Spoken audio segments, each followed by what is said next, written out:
I remember when I was 17 and a woman asked me, "Are you saved?" I didn't have any idea what she meant. I was like, saved? What the heck is saved? The best thing I could think through was maybe she means, am I like my grandmother? And I adamantly told her no, because I'm not like my grandmother. I do hip-hop music. It's more than music, it's actually a culture. It's the lens by which you see the world. They talking reckless, what you expecting from the Walking Dead. Man, it's okay to be bold, passionate. It's masculinity. That's what I do. I used to sneak and watch rap videos in my grandmother's house. I was too little. She wouldn't have let me watch them. And I would sit there and watch them, and I would just marvel. Late at night, I found people to look up to. There were no Barack Obamas, there were no Martin Luther Kings and Malcolm X's. They'd all passed away, and so I had Tupac. I've been trapped since birth. Cautious, cause I'm cursed. The fantasies of my family in a hearse. And they say it's the white man I should fear, but it's my own kind doing all the killing here. I wasn't the greatest athlete, definitely wasn't a scholarly student. I wasn't the toughest guy, but being able to rap was my source of significance.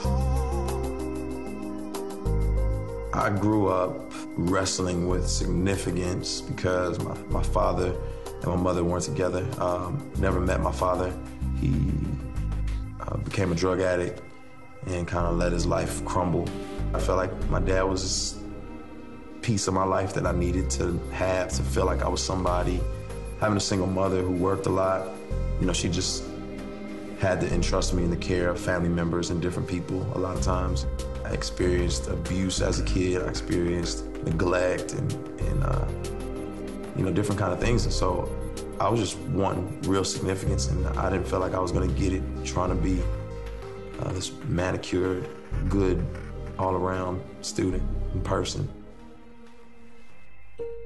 The people I looked up to were gangsters. You know, my uncle, I remember him, you know, showing me a gun, and I just wanted to be like those guys. So I took a BB gun and stood in the middle of the street and pointed it at a car, and just saw the lady panic and freak out.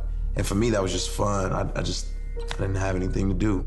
I wanted to be back in the inner city. I wanted to be, you know, doing criminal activity. So I just kept rebelling, and I kept doing worse. In drugs, 16, fighting all the time. Got arrested in high school for stealing. He was just like, man, what are you gonna do with your life? Got put on a gang list. I remember thinking like, man, I guess I'm supposed to care. Went from drugs to drinking to I'm a wreck, partying to I don't fit anywhere. I'm just this misfit of a person. My mother was like, you just need to read your Bible. And I remember ripping the pages out of the Bible and throwing it on the floor. And I said, I don't want this Bible. I just couldn't wrap my hands around this being true, this being real. My grandmother was a Christian. You know, I would have to go to church with her. It was like older people. It was old people. So for me, church wasn't about God, and church was for them. It wasn't for me. It's probably not real. Probably just something people use as a crutch. I think as the emptiness started to get more profound, when I had to drink more, smoke more, find another woman, I was really, really, really in a dark place.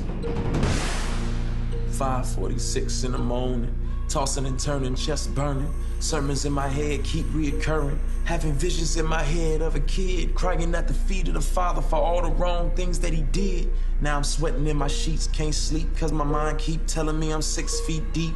Don't remind me, even though I'm still alive, I can't tell. The way I'm living my life, I feel I'm going to hell.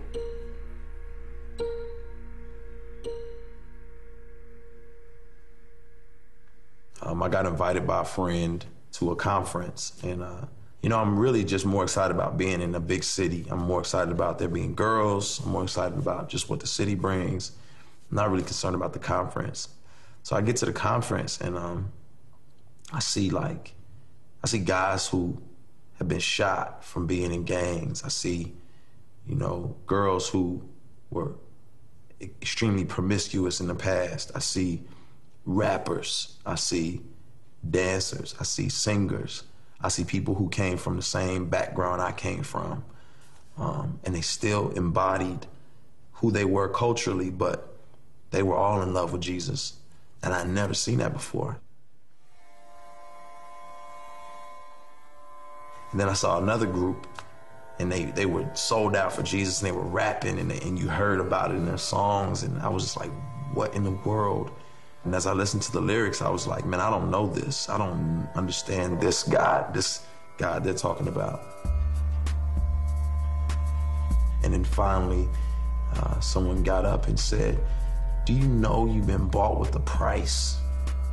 And they told me the story of Jesus on Golgotha and him carrying the cross and him bearing all of my sin, all of my lying, all of my cheating, all of my escapades, all of my drinking and drugging, and put it on his own back. And he said, I was bought with a price. And it made me think, man, somebody thinks I'm significant enough to die for me.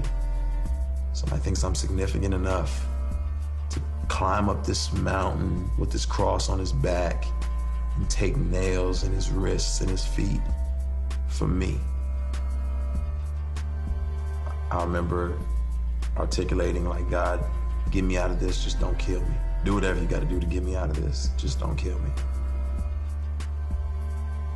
I was driving down the highway and I turned too quick and lost control of the wheel. My car flipped over again and again. The roof caved in, windshield caved in, no seatbelt, glass everywhere. My glasses that I had on were molded like kind of into the frame of the car, and I didn't have a scratch. That was it. I said, I get it. Called up my friends who I knew were living for Jesus, and I said, we gotta make this happen. I'm coming home. I saw change happening. I spent a lot of time searching for father figures. I saw the evidence. And God has shown me that, ultimately he's my father. It drives me to keep pressing. I started volunteering at a juvenile detention center. And some of those songs that I had written in my darkest times when I was crying out to God, I would do for him. And you just see him sitting there weeping. And time after time, they keep requesting it. Can you do that song again? Can you do that song again? I just need that to hold on to. I need something that's gonna remind me that I need Jesus. It hit me like, this is what I wanna do. I wanna use music to offer hope and encouragement to people. I was created by God, but I didn't want to be like him, I want to be him. The Jack Sparrow of my Caribbean. I remember the first created being and how he shifted the blame on his dame for fruit he shouldn't have eaten. And now look at us all out of Eden, wearing designer fig leaves by Louis Vuitton, make-believing. But God sees through my foolish pride and that I'm weak like Adam, another victim of Lucifer's lies. But then in steps Jesus. All men were created to lead, but we needed somebody to lead us. More than a teacher, but somebody to buy us back from the darkness. You could say he redeemed us.